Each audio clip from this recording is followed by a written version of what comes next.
Hi Earl, how's it going? I was quite sad to see this video actually. Yeah, you've always been one of my greatest sort of supporters, but no, please Earl, like if you think that what I am is just someone that wants to make bad decisions and damage themselves and come onto YouTube to milk the support of people in damaging myself, then please don't watch my channel anymore. Like no, I don't. So I really respect you and I don't want that from you.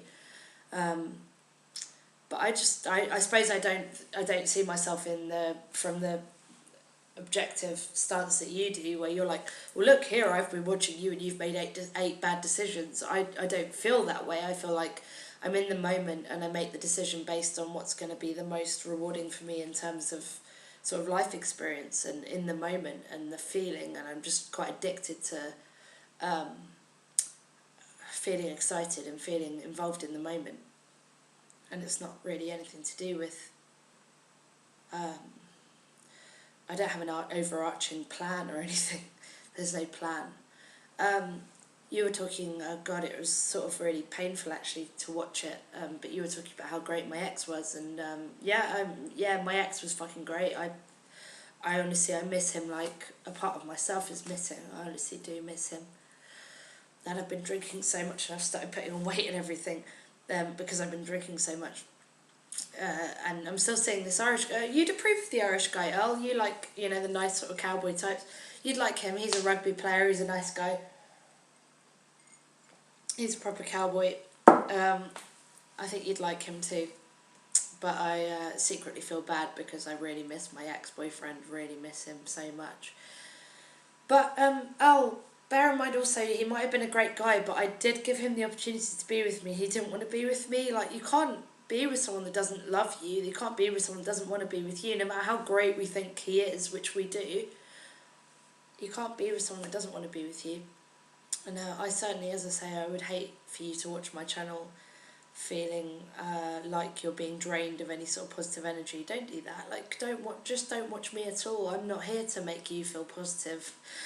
What I call human interest and you call human crisis is not at all about making people feel positive. It is when I feel that way, but it's not supposed to be like that. I've never even thought out really what my channel is supposed to be, but it's certainly not here to make you feel good. So if you're here to feel good, fuck off. That's fine.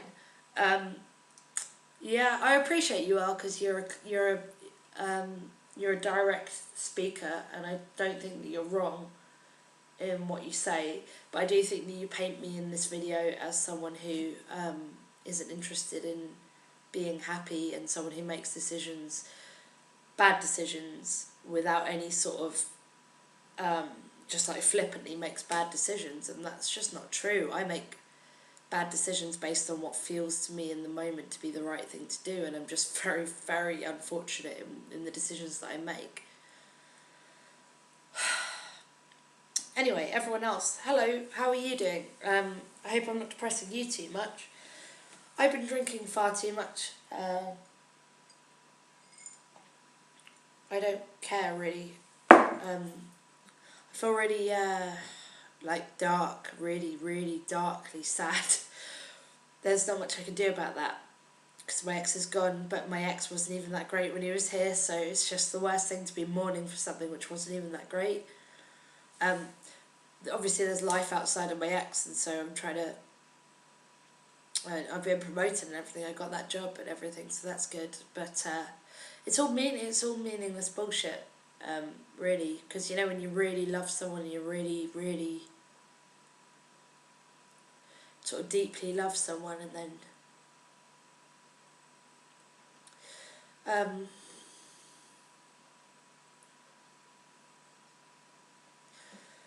so I've been trying to go out as much as possible and stay out and be busy and everything, and I've been seeing this Irish guy who's a really nice guy, and I think even Earl would approve of. He's not a bad, negative decision or anything. But the problem with seeing someone new so soon after losing someone that you loved is that you can never really feel bad about the person you love, because you always feel really guilty, because like, well, the new guy's really great. Why do I feel bad when the new guy's really great? But I'm never going to speak to him again. I'm never ever going to. I was with him for over 2 years and I'm never going to speak to him again. I'm just absolutely gutted about that fact. Just absolutely gutted. But it's fine. We make, you know. Sorry, I've been a bit thrown off my guard by the video I just watched from Earl. I hadn't watched it, and this is the first time that I watched it, and he's usually really supportive. So when I watched it slightly drunk, I thought it was going to be like, oh, you're really great, Jess. And it was more like, hey, I'm sort of losing the will to watch your videos because you're a bit depressing. I wasn't really expecting it, but and that's sort of the day I've had anyway. But that's fine. It's fine because you can't rely on anyone. Like you can't build yourself up based on anyone. You just have to accept that most people eventually are going to come around to thinking you're a dickhead. So how are you doing, YouTube? I am not going to talk for very long because I'm quite drunk. So I think 6 minutes is probably enough time. If you'd like to keep me company, and particularly if you live in London and you'd like to hang out, I would love to do that. I promise I'll be more sober than this. I started going out this morning. I went out at 10:30 this morning because the rugby was on. It's the British and Irish Lions rugby tour, and I was kind of into that. So I went to a bar because I didn't have Sky Sports, but starting drinking at 10:30 in the morning was a bit messy. But in general, I've been okay. As I say, I've got a promotion. It's nice and sunny, and I'm getting on with shit. But yeah, I wanted to say somewhere I really miss my ex. Really miss my ex. Even though he was a dickhead and he wouldn't move to London for me and everything, I still really because he was like as close to perfect as you're going to get for a fit to my life. And so now I'm really scared that I'll never find a fit like that again.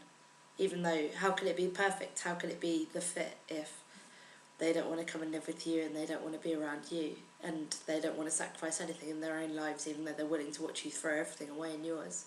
How can they be perfect? How can that be true? But it feels in my heart like he was perfect and I miss him. And I'm pretty sure he doesn't miss me very much. So, shit happens. I hope you're all well, YouTube, and yeah, give me a comment, I'd love that. Thank you. Bye.